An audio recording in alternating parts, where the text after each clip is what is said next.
they called her she who was there from the beginning. For when the world was nothing but silence and darkness, Neith took up her loom. With golden threads, she wove existence itself. The stars were her stitches, the rivers her flowing patterns, and the sky her endless fabric stretched across the void.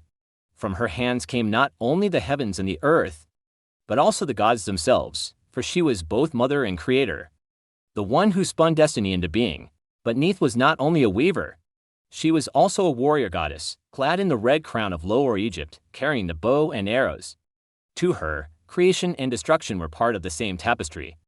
She wove peace and war side by side, for the world could not survive on harmony alone. When the gods quarreled, it was often Neith who settled their disputes. Even mighty Ra, the sun god, bowed to her wisdom. In one tale, when Horus and Set fought endlessly for the throne of Egypt, it was Neith's judgment that carried weight among the divine. She was both mother and mediator, reminding gods and men alike that every conflict was but a thread in the great weaving of life.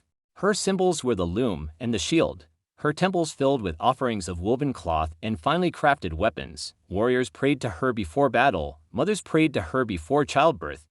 For Neith was both the giver and taker of life, the spinner of beginnings and endings alike. The people of Sais, her holy city, believed her wisdom stretched beyond the earth. Inscribed on her temple were words that echoed across eternity. I am all that has been, that is, and that will be. No mortal has ever lifted my veil, even today.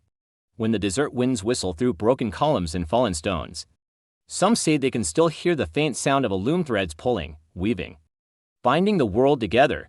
For Neith, the eternal weaver, never truly ceased her work. If you could weave one thread into the fabric of destiny, what would you choose, peace, power, or wisdom? Share your answer in the comments. And don't forget to subscribe for more African myths.